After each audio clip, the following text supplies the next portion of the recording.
mas criou-se o que a gente conhece como gênero Enem, né? Gênero redação do Enem, que é colocado lá na prova como um texto dissertativo argumentativo.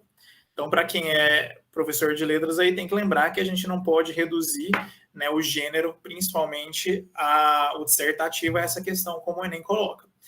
E quando a gente começa a pensar em colonialidade, né, é importante a gente entender o que é isso, porque eu coloco esse nome aí, mas não é todo mundo que está próximo a isso. Se puder passar, Ludmila, por favor. Quando a gente fala de colonialidade, a gente tem um padrão, né, a gente tem um modelo, um parâmetro que foi colocado, que foi, né, embutido, que foi estigmatizado, e a gente acaba aceitando com muita normalidade, com muita banalização às vezes, porque a gente coloca o que é certo e errado, criando um binarismo, né, inclusive em tudo que a gente promove dentro do processo educacional, do processo de escolarização, para ser mais específico. A essa proposta, né, que Rano traz para a gente, um dos autores aí, como a matriz colonial de poder, ou então MCP. E é essa matriz que ela é responsável por produzir, no decorrer pós-colonização aí que a gente tem, o que eu estou chamando aqui de colonialidade, ou seja, formas discriminatórias que a gente acaba não percebendo e reproduzindo como se elas fossem normais.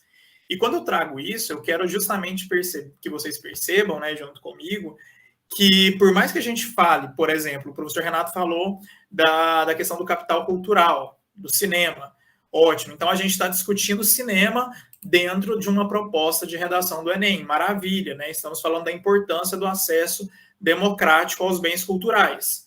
Só que quando a gente vai analisar dados, por exemplo, a gente percebe que 1/3 das salas de cinema hoje, elas estão, né, situadas em São Paulo, e 2/3 no sul e sudeste.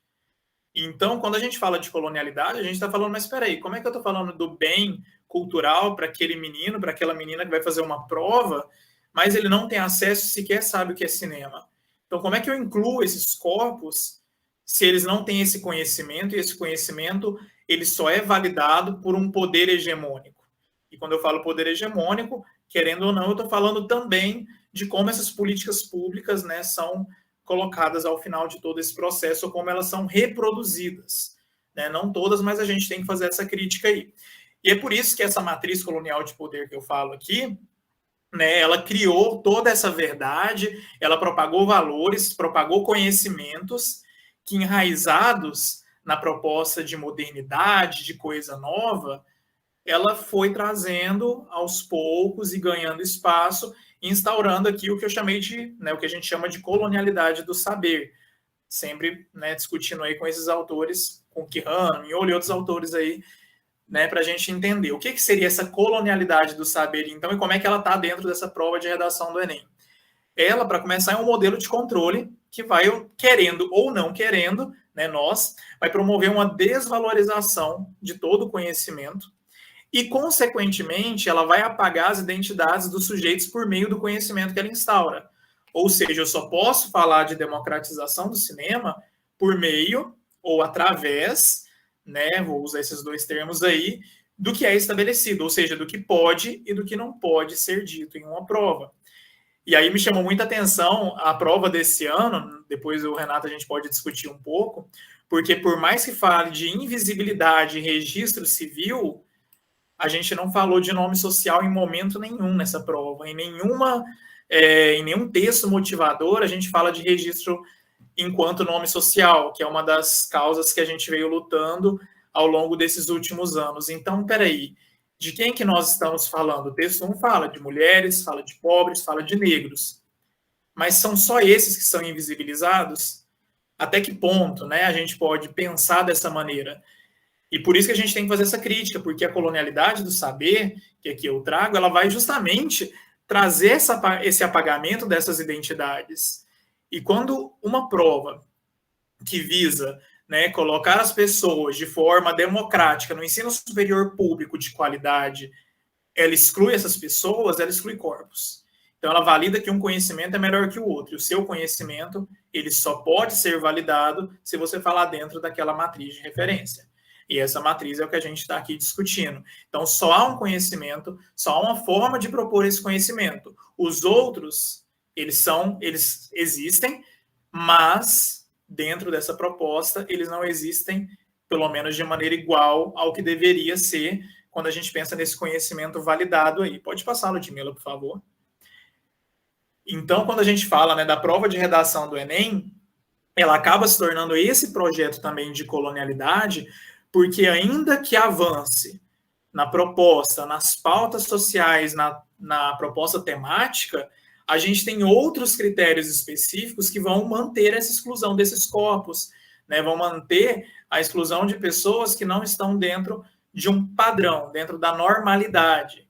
E quais são esses critérios, né? E que vocês vão estudar ao longo da oficina aí?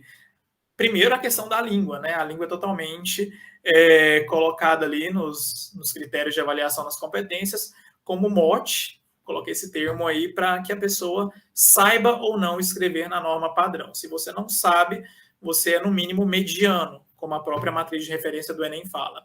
Então a gente tem um tema, mas o recorte temático, ele também não pode ser qualquer um, porque qualquer recorte temático vai gerar a você o termo de mediano naquela prova. Você não avança além do que se pede. O desenvolvimento, né, ele também só é válido dentro desse recorte, que aí é o repertório que o Enem traz para a gente como um repertório validado. Então, se você não traz um repertório validado, você não consegue desenvolver uma redação como eles querem, logo, uma nota boa ali também não é possível. E uma capacidade de propor uma solução dentro de um determinado modelo, que todo mundo aqui já deve, né, saber de cor e salteado, né? Agente, ação, meio, modo, mas tá. Será que todo mundo sabe propor uma solução para democratizar o acesso ao cinema no Brasil? Né? Será que em uma cultura tão excludente, que não fala sobre problemas de, né, problemas mentais, igual foi colocado na prova do ano passado, as pessoas saberiam desenvolver isso? Já que nem nas nossas propostas aí de documentos educacionais isso é discutido, a gente ainda tem um modelo de escolarização conteudista, então até que ponto isso realmente é desenvolvido? Então, em síntese, o conhecimento validado está posto, e quaisquer outros conhecimentos, se não dentro desse molde, dificilmente serão aceitos nessa métrica. Não estou falando que não serão, mas dificilmente serão. E aí que vem que essa padronização de redação, né, que é exigida lá na prova do Enem, ela é sim um fator ideológico, como tudo, né? Então ela tem o objetivo de manter esses corpos enjaulados e alguns saberes ainda invalidados, ao menos se você quiser entrar no ensino superior, já que essa é a ponte, né, para a gente entrar, como dizem as propagandas aí. E os critérios de correção do Enem, eles acabam padronizando isso, estratificando o texto em prosa, entre o melhor e o melhor, e estratificando o tema em quem sabe escrever daquela maneira, e não melhor, mas daquela maneira, não sendo, portanto, acessível a todos. E assim, pasmem, mas os critérios de redação do Enem, primeira coisa, né, eles só são colocados online. Então, a gente já tem aí um grande problema, porque aquele manual de redação, ninguém tem acesso a ele, a não ser um mês antes, e online no site do INEP. Não é todo ano que ele foi publicado. Então, como é que eu posso falar para o meu aluno de escola pública que não tem acesso à internet, não tem cinema, né, não tem toda essa outra questão de tantos temas sociais, e como é que esse professor vai levar um mês antes dessa prova para que esse aluno possa desenvolver ali uma temática apropriada dentro do que se pede?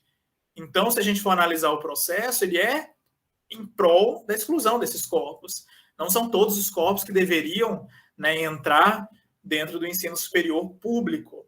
E a gente sabe disso. As últimas falas aí que a gente teve, infelizmente, elas deixam isso bem claro. Ludmila, por favor. Então, né, a gente cria esse gênero redação, né, fazendo agora o gancho para o final da minha fala aí, que é um modelo específico, que ele vai se figurar como uma mera representação de uma escrita que é totalmente inexpressiva, e pelo menos para todos os alunos que eu já conversei durante a pesquisa, e que eu já dei aula, e que a gente já falou, e para muita gente é uma escrita sem utilidade. Eu escrevo para o Enem. Né, mas você escreve para quê para o Enem? Para passar no Enem. Ok, então que tipo de escrita é essa? Né, para que eu escrevo? Cadê a autoria? Cadê a autonomia? Cadê o conhecimento? Cadê esse corpo se expressando? E aí que a gente traz uma outra ideia, que é a ideia dos falseamentos. Então, qualquer pessoa pode se passar por um determinado sujeito, porque ele, sabendo a redação do Enem, o gênero redação do Enem, ele escreve o que se pede e pode tirar aquela nota 1000, que é muito boa, mesmo sem não ter nenhum, né, domínio do repertório cultural daquele tema, mas sabendo colocar o que se pede naquele lugar devido e desenvolver. Por exemplo, lá na introdução, a tese com 2 argumentos, desenvolve o primeiro argumento lá colocando uma citação, uma alusão histórica, referenciando. No segundo, ele desenvolve uma consequência daquilo e depois coloca o agente. Então, a pauta social ela acaba se esvaindo aí. Então, a gente faz um falseamento desse conhecimento sobre o tema, esvazia ele completamente, né, a partir do que eu acabei de falar, de uma estrutura fixa, e, querendo ou não querendo, a gente exclui todas as outras possíveis discussões. E é dessa maneira que o gênero Enem não apenas enquadra a escrita de todos, como também afirma que a discussão temática acaba sendo desimportante, né, porque ela pode ser manipulada e que os corpos que não sabem fazer essa manipulação estarão fora, né, do Enem, pelo menos da prova de redação e do acesso ao ensino superior público. Pois bem, né, eu acabo a fala justamente trazendo essa reflexão, então, o que pode e o que não pode ser dito, o que deve e o que não deve ser dito. E aí, né, encerra a minha fala. Obrigado, Ludmila, e obrigado a todos aí.